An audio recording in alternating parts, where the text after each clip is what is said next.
And 2 seconds later, welcome back. So, the producer's cut of Halloween 6.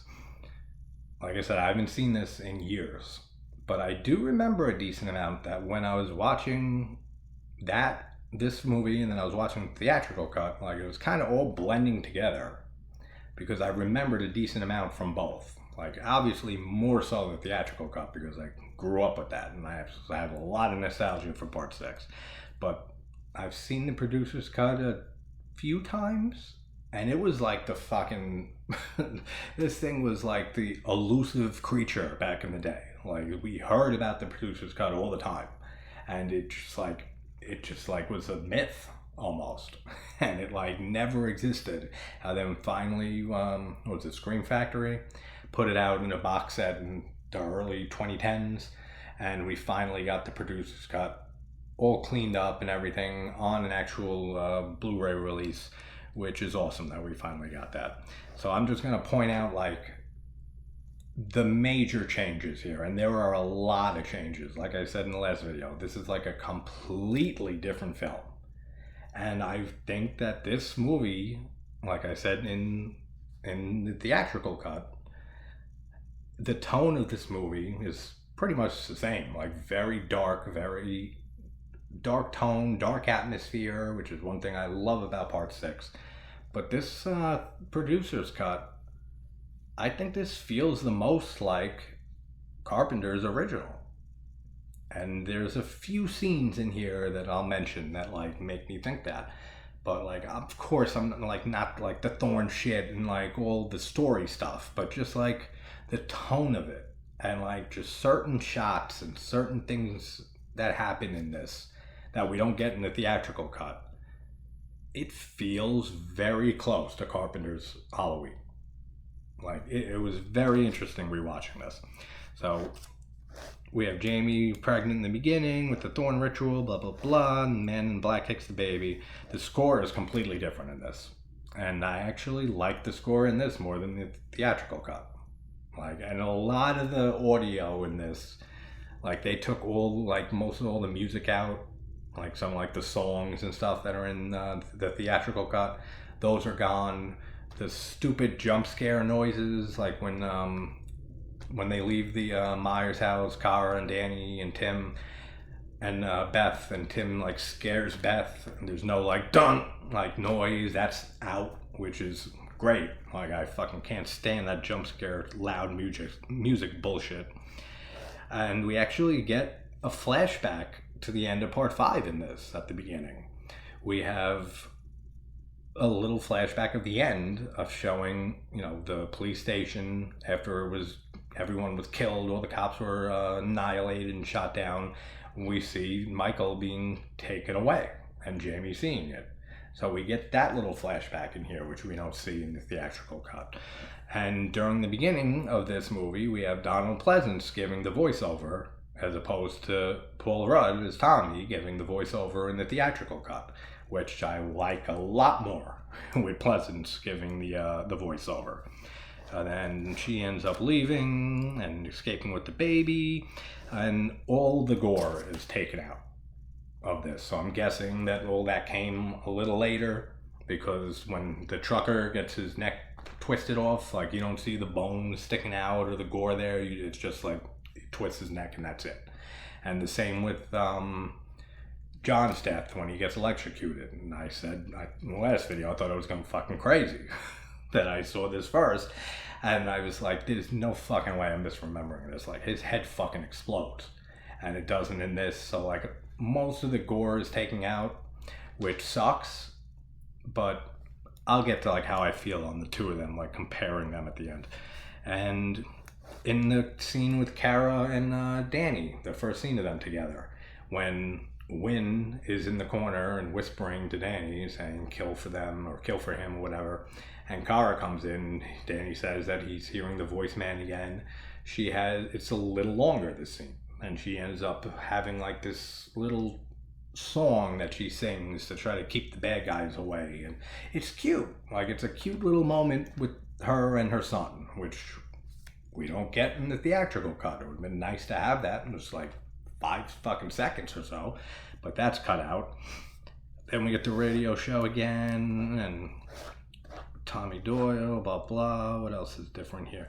This is some shit that I have no idea why they cut this out from the theatrical cut. Like, it explains a lot. Like, and it's like 5 fucking seconds when Wynn ends up coming over to Loomis's house, and he ends up explaining why his scars are gone. He ends up saying that he had plastic surgery, and that was very expensive, but at least he doesn't scare people off anymore. That would have been good to know, like for the fucking actual movie, for the theatrical cut, of why in 4 and 5 his face is all burnt and scarred and stuff, and then it's just not in 6. 5 fucking seconds. They didn't think that was important to leave in? I don't know. Then they mentioned Loomis says that he had a stroke several years before that, 5-6 years ago. That would have been nice too. Like, why cut that out? Like, I don't know. Some of the things, and that's why I prefer a lot of things in the producer's cut here versus the theatrical cut. This is a much slower burn movie compared to the theatrical cut. Like, it moves a lot more slow, not in a bad way, but just like that slow burn to it. It's not as fast paced as the regular version. I don't want to keep saying theatrical cut over and over again. Like, it's fucking annoying for me even to say. But just hearing that Loomis had a stroke, that explains why his delivery is so off in the regular movie. And why he's so slow with how he delivers some of his lines. He had a stroke. Makes perfect sense. Don't know why it was cut out. Then Jamie hides the baby under the sink. The biggest change here, one of the biggest changes, is Michael doesn't kill Jamie in the farmhouse. He doesn't put her on the farm equipment, which, again, I don't know what the fuck that machine is. Doesn't happen. He just stabs her and leaves her for dead. So I don't know why he just leaves her for dead instead of offing her. Isn't that the whole point of the fucking Curse of Thorn, is that he has to kill all his family members and stuff? I don't know. So I don't know why he leaves her for dead, but that's drastically different. She ends up in a coma in the hospital, and she's in the movie. Not in the movie, but she doesn't die until a lot later in the film in this one. Then Tommy finds the baby, Thorn, symbol, Jamie's in a coma at the hospital. Tommy meets Loomis, Strodes, blah, blah, blah, blah, blah, blah. That's pretty much all the same. It's going to be quick. Just letting you know. And then Carr comes home and sees Tommy. Blah, blah.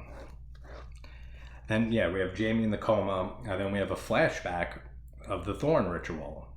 And it's pretty much implied. Then we get like confirmation of this at the end here. That Michael raped Jamie. That the baby is Michael's baby. Which that changes a whole bunch of shit here. Like, changes it completely. And we get that whole flashback on, like, Michael's, like, walking up to Jamie, and, like, her legs are spread, and, like, she has this whole flashback, and then she ends up getting shot in the head with a silenced gun by, probably Wynn, but it could have been one of his, like, cult members. They don't really show it, but I'm assuming it's Wynn who kills her. And so she's shot in the head in the hospital, and she's dead. Then them talking about the Thorn constellation and stuff. There's added dialogue in this, like in their theatrical cut. Tommy's just saying that he mentions the constellation of Thorn, and that it only shows up on certain Halloweens, and that's when Michael appears. But in this one, he ends up explaining it a little bit further and saying, like, in 1978, when Michael first escaped and everything happened with Laurie, the Thorn constellation was there. Then in all the other Halloweens that Michael's shown up, like, that Thorn constellation has been visible in the sky. So there's like a little bit more dialogue and explanation in there. It's whatever. Like, again, all the stuff with the Thorn stuff really doesn't matter to me, but there is more dialogue there about that. And gets electrocuted, no head explosion, which is stupid.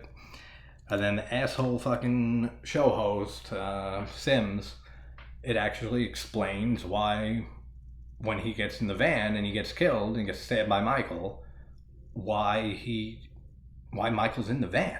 Like, why is Michael in Barry Simmons' van, knowing that he's going to come in there somehow? Turns out that they show a little shot here, and again, like a 3-second shot that they cut out that explains a lot. That they show that it's a Smith Grove van, that it's Michael's van. So this dumbass gets in the wrong fucking van. He gets in Michael's van, and then he calls Michael a pussy and everything, and then that's when Michael kills him. So that makes more sense. Like, a lot of stuff in the producer's cut here, like, explains shit that really should have been in there. That it helps explain, like, a decent amount. And then there's some stuff here near the end that has no explanation. So it's a mixed bag. And then the girl with the raining red, which I said in the last video, I love that scene.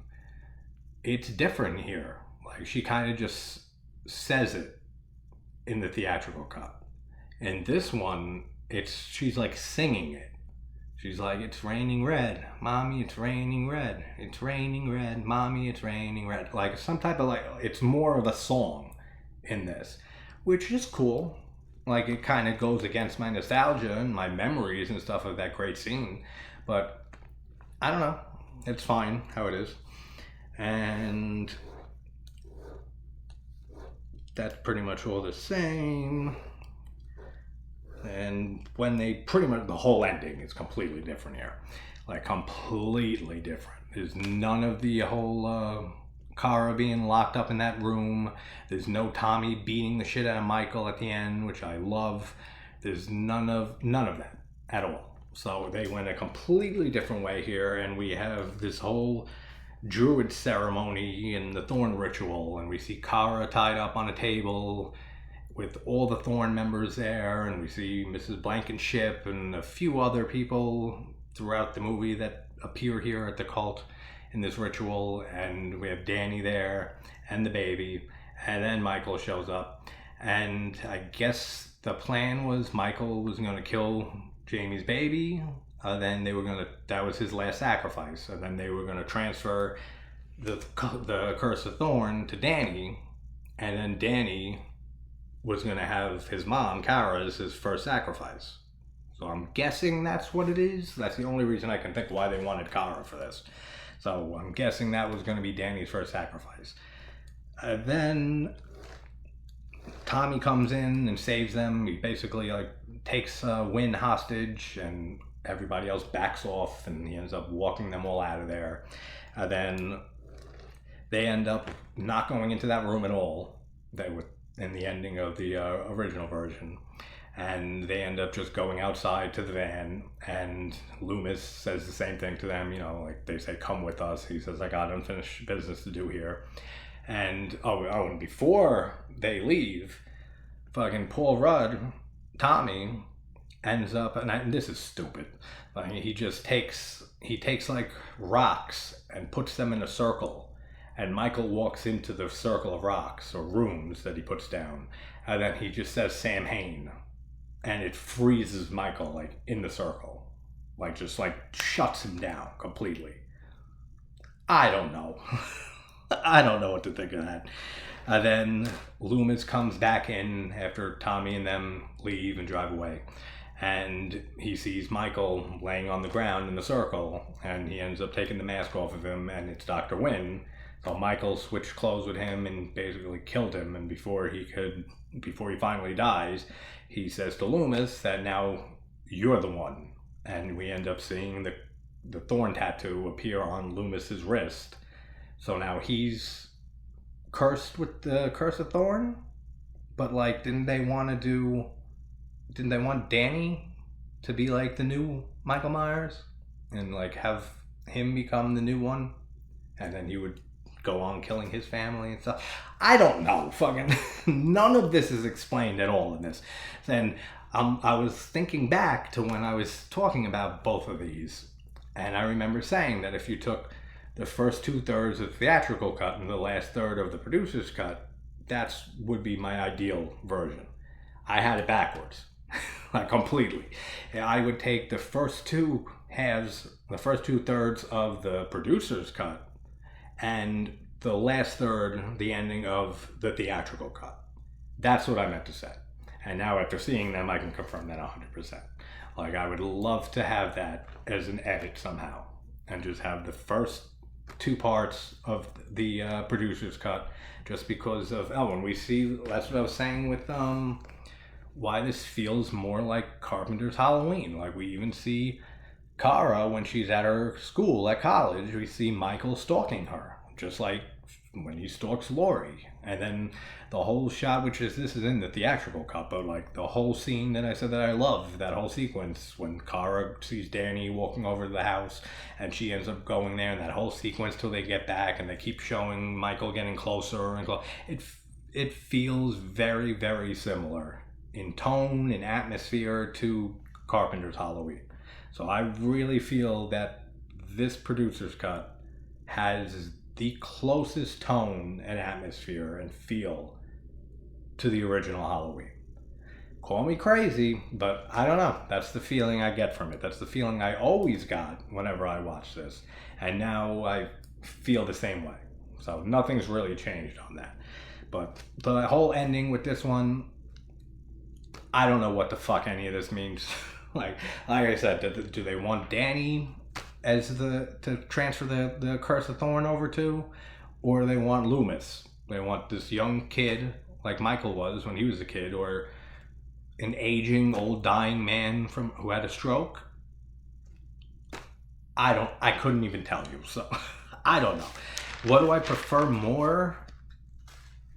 I pretty much just said it. Like, if you can take the first 2 parts of the producer's cut and then put the theatrical cut ending on the end of it. But like, I don't know if I can say which one I prefer, like, on their own. Probably be the theatrical cut, just for the nostalgia I have connected to it, and because we have all of John Carl Buechler's effects and stuff intact in there, and they aren't all the kills aren't goreless and stuff like in the producer's cut. But there are a lot of things, like I said, in this producer's cut that I feel had no right to be cut from the fucking original movie. Like, the whole thing explaining Loomis's, that he had a stroke, and that his skin grafts and everything, that he had plastic surgery, that had no reason to be cut out of the movie. The little scene between Kara and Danny, the first scene with them, and her little, like, motherly, like, song that she sings, or thing that she says to comfort Danny. That would have been cool. And in when he pulls the knife on John, when Danny pulls the knife on him, before that happens, he looks out the window and he sees Michael, and it's a great shot. Like, it's broad daylight, it's a close-up pretty much, like, not like he's like staring right through the window, but like he's like a good 10 feet away, but you can see him very well, the mask and everything, which I said I really like the mask in this movie. So like, that would have been a cool shot to have. So there's a lot of things that would be even better, actually, if I was able to, like, and maybe I will one day, just like take those pieces of the producer's cut and insert them into the theatrical cut. That might be the best version. I don't know. If anyone's seen both versions, that they've seen the theatrical cut, and if you've seen the producer's cut, what are your thoughts on either of them? Do you prefer the theatrical cut? Do you prefer the producer's cut? Do you wish you can mish and mash them like I do? I'd love to hear people's thoughts on the producer's cut, especially because I feel like not a lot of people have seen it. Like, not a lot, but a decent amount of people haven't seen the producer's cut. Like, a lot of friends of mine that I've talked to over the years that are Halloween fans and stuff, I've never seen it. So I would love to hear people's thoughts on the producer's cut versus the theatrical one, and how they rank and compare with each other. So that's Halloween 6, 2 videos on this movie, and Halloween H2O and Resurrection coming up next. So see you guys there. Take care.